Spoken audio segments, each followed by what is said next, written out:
Kuna mwingine leo anateseka, hana kazi, lakini kumbe alisikia maneno mabaya juu ya kazi yake, juu ya bosi wake, na mwisho wa siku akaleta vurugu kazini, na mwisho wa siku kazi ikafa. Haleluya. Kumbukumbu la Torati 28 mstari wake wa kwanza. Itakuwa utakaposikia sauti ya Bwana Mungu wako kwa bidii kutunza kuyafanya maagizo yake yote ni kuagizayo leo, ndipo Bwana Mungu wako atakapokutukuza juu ya mataifa yote ya duniani. Haleluya. Kila wakati uweze kuisikia sauti ya Mungu na kutii maagizo yote ambayo Mungu anayaagiza kwako, ili ya kwamba uweze kuwa juu ya mataifa. Bwana Yesu asifiwe.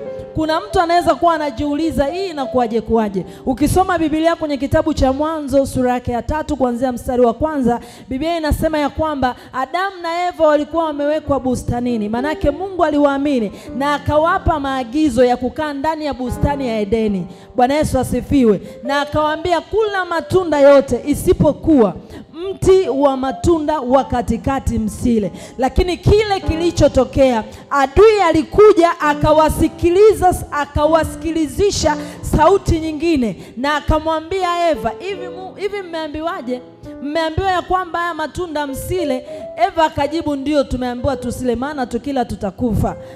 Shetani akamwambia, hapana bwana, mkila haya matunda hamtakufa. Mungu amewakataza msile kwa sababu anajua mkila mtafunguka, mtapata ufahamu, mtajua mema na mabaya. Kwa hivyo baada ya adui kumwambia Eva vile, Eva akaacha kutii sauti ya Mungu, akaacha kufata maagizo ya Mungu, na mwisho wa siku akala matunda. Na baada ya kula matunda, dhambi kaingia duniani. Na ndio maana mpaka leo Mungu alilaani kizazi kile, na akasema wanawake watazaa kwa uchungu na wanaume watakula kwa jasho. Mpaka leo watu tunateseka kutafuta fedha, watu tunateseka usiku na mchana. Mwanamke huwezi kuzaa bila uchungu. Usipozaa kwa uchungu wa kawaida, utazaa kwa uchungu wa kisu. Lakini kumbe ingekuwa ya kwamba Eva angetii sauti ya Mungu, ingekuwa Adamu angetii sauti ya Mungu, asitii sauti ya mke wake, basi inawezekana leo tungekuwa tunaishi maisha ya starehe. Nataka nikuambie nini? Nataka leo sauti ya Mungu ikae ndani yako, ili ya kwamba kila sauti inayokuja kinyume chako ili kukutoa kwenye baraka zako,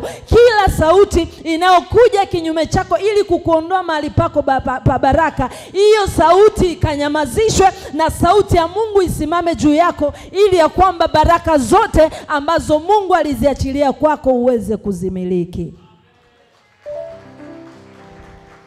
Haleluya. Inaweza kuwa ni kitu either ni kidogo ama inaweza kuwa ni kitu cha kawaida, lakini hebu jiulize, ni mara ngapi maneno ya kusikia ambayo hayana uhakika yamekufarakanisha na mtu muhimu maishani mwako?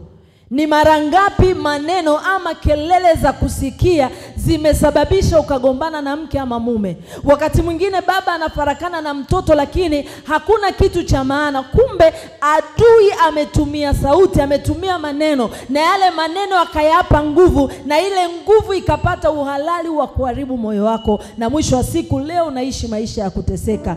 Kila sauti ya kipepo ambayo adui anaituma masikioni mwako, ambayo adui anaituma maishani mwako, ili ya kwamba ndoa yako imalizike, ili ya kwamba kazi yako imalizike, ili ya kwamba usifikie kwenye hatima yako, ili ya kwamba usiinuke kwenye huduma, ili ya kwamba usikae kwa amani kwenye ndoa, leo hizo sauti tunazinyamazisha kwa jina la Yesu.